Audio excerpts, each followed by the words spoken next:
All right, ladies and gentlemen, today we're going to be looking at two very magnifique cars. To the right, we have the Lexus IS 500, and this is a 2023.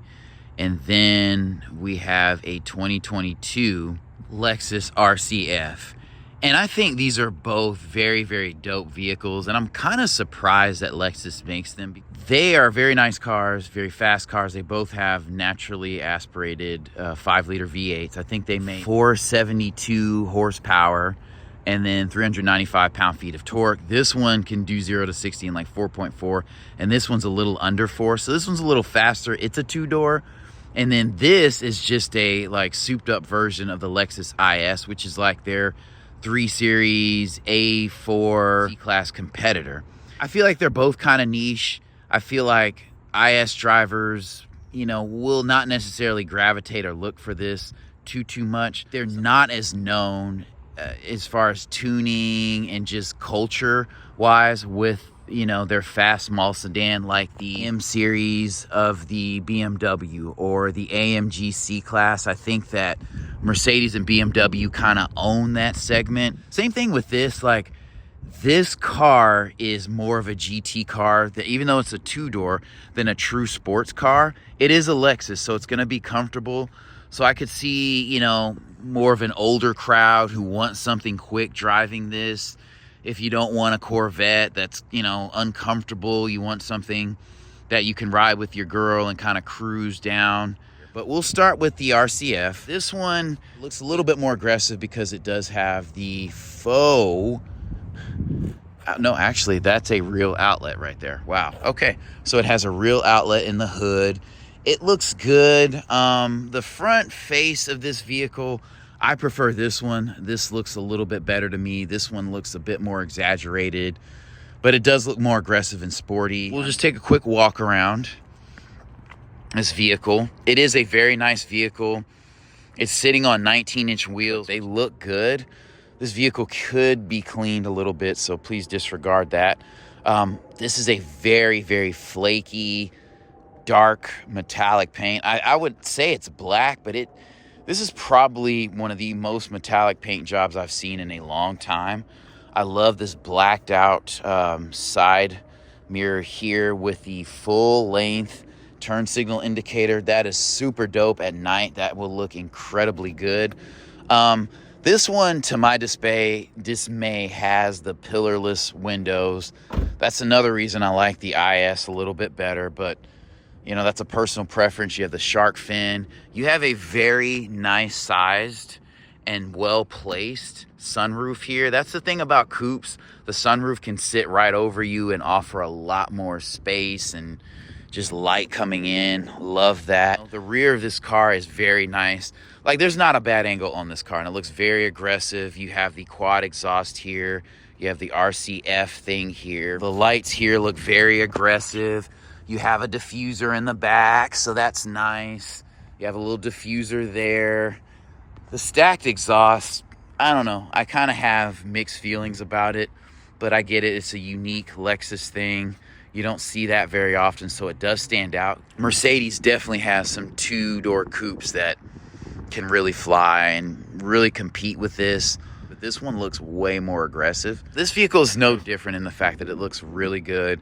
It doesn't look as aggressive, but the quad exhaust definitely tell you it means business. Rocking blacked out 19s, and it looks really, really good. They're both black, but it's so flaky that it looks like it could be like a deep gray or almost blue, It's just the flakiest metallic paint job I've ever seen. I love the turn signal indicator in here. Very nice. It says F Sport here. Very nice vehicle. Not a bad angle on it. And it sits low as well, but you can just tell the hood is not as aggressively styled as the RCF. Like, the trunks are a similar size, so like looking in this trunk, it's a decent amount of space for a small, pretty strong, sporty car. Like, the trunks do have similar spacing here. Very similar, if I'm being quite honest. Like, the opening on the IS may be a little bit taller. All right, and so both of these vehicles are going to be rear wheel drive, so that's cool. Like this one's definitely like it sits lower and looks sportier than the IS for sure, but I like the haunches in the back of the IS. It tends to get wider towards the back, whereas this one's a bit more uniform with the RCF. All right, one other touch to point out, this one does have a spoiler that is retractable. So there's a button in here. I was going to pop the hood, and there's a button right here so you can raise that spoiler there. So like I said, this one's definitely a sportier look. It's faster. It's a two-door. They both have an 8-speed automatic transmission, but this one's a little bit more aggressive as far as the sportiness is concerned. So we'll take a look under the hood. All right, folks, and so here is the gold with these cars. So this is probably the reason why these cars need to exist, is that they have naturally aspirated engines made by the most responsible automaker in the world. Even though Toyota's, kind of straying away from some things, these 5-liter engines are going to be super, super reliable, super powerful, and just last for a very, very long time. So unlike a lot of other sports cars, when they hit 100, they're kind of falling apart, going into tuners' hands at auctions and things like that. These will be sold and traded, that kind of thing.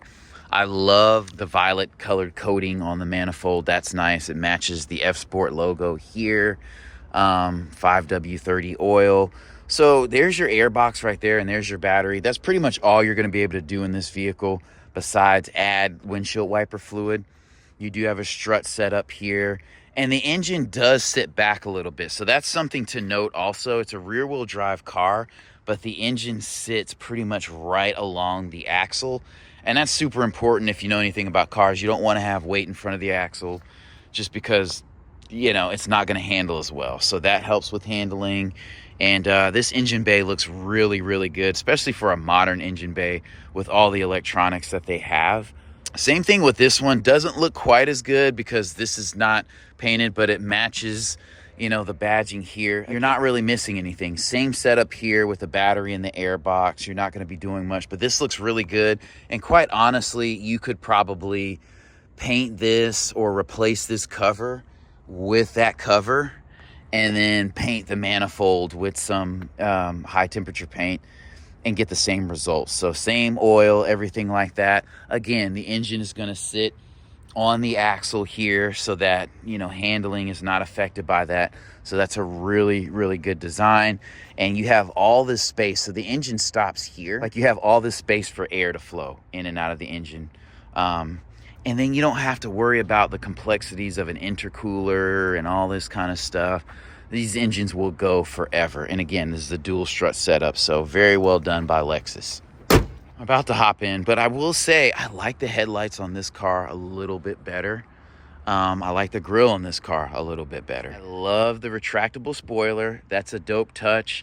I love the brake light up here. That's another dope touch.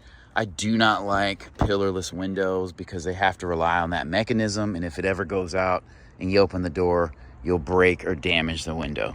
So that's always a concern for me. I kind of think long-term that way. And I've never been a huge fan of coupes. Growing up in the 90s, every manufacturer had coupes. The Eclipse was everywhere, and there were several other popular coupes, but it was never something that really kind of spoke to me. The doors are super long, and they're kind of inconvenient when you're parking somewhere, and the vehicles usually were more not as comfortable, that kind of thing. But this is a nice vehicle. So if you're into that, this is a nice door, has a good weight. You have your Alcantara going on here. You have your stitching, white stitching here, blue stitching there. Obviously, these are going to be automatic windows. You don't have memory seats in here, but that's okay. Stepping in, you do have to kind of step forward and do a little bit of yoga to get in. So if you're not a spry person, and also if you're a big person, this seat's not going to work for you. This seat feels pretty tight, and I'm pretty nestled well. You want that when you're driving sporty. You don't want to be sliding about, or you could lose control of the car. This door is very solid. I wish this was a metallic grille here, but Closing the door, it closes very solidly. As is the case with a lot of coupes, the door kind of feels like it's floating because the threshold kind of sits up a little bit in this vehicle. But you have a traditional parking brake, which I don't understand on a 2022. You have automatic headlights, blind spot monitoring, parking assist. You have paddles here, which are very apropos. Lane keep assist, forward collision warning. I do not understand why you do not have a flat bottom steering wheel. That is kind of mind-boggling in a sports car. Like, why is the steering wheel not a flat bottom? That would give you a little bit more room down here. But still, it's a Lexus. Everything feels very, very solid. You have your analog digital display in here. This is a more traditional headlight stock, but it's going to be reliable. These things are going to hold up for a very, very long time. Everything feels solid. Your stop-start button is right here, which is typical for sports cars. I do not like the recessed. This is what Mazda has done in the past, not even in sports cars, but you know, the screen isn't super big to begin with, and when you're sitting here, part of it's kind of cut off, maybe about 20%, but that's still a bummer. I get it's a sports car, we don't have a ton of room, but it's still kind of disappointing here that, you know, the screen is that way. I like these vents here. They look good. You have a CD player in here. A lot of manufacturers aren't including those anymore, but Lexus is pretty old school with some things, so don't know the last time I bought a CD. This, again, this here is old school. You could just as easily replace this with a button or a knob. A set of 4 buttons here or some knobs. So this is unnecessary. It blocks the heated steering wheel button, which is first world problems. Fun fact, you do have a heated steering wheel. You have heated seats, ventilated seats as well. You have your Lexus touchpad here that you can press. You just get used to it. They've embraced it. It's not bad, actually. Like, for the room and where it sets, it's really good placement. It's easy to use. So it is a very ergonomic design, and I like that. Your cup holders are here. They did well with the spaces they had. As you can see, you have a launch mode button, which makes it super easy to use and set in the launch mode. You have your Mark Levinson sound system, which is going to be dope. You know, you have a small cubby here with USB and 3.5mm input, and then your cigarette lighter. It is felt lined, so that's nice. It's pretty shallow, so it's probably about 6 inches deep, which isn't super shallow. And then you have your Alcantara or your suede here. You know, looking at the headliner, it's cool that it's black. You know, pretty standard size sunroof. This is a smaller car. I don't expect anything different. You have LED lighting here, which is capacitive. It doesn't fade in and out, but you know, that's pretty dope right there. You know, the sunroof controls are very, very straightforward. You have your mic for USB here. You have an auto dimming mirror here. I'm not sure if this turns into a rear camera, but nice size mirrors, nice lighting for those mirrors. Pull this out, it does slide. So the amenities on this car are very nice. This is a very soft touch, very luxurious feeling cover for your mirror, as is this headliner. It feels very nice. Again, everything is very, very high quality. This is nice. This is a firm surface here. Automatic windshield wipers. You have a leather looking cover over foam, and then you have your Alcantara suede situation here. You do have a back seat, but it's just a back seat in name. This is the way the seats look. Very nice. I love the F Sport here.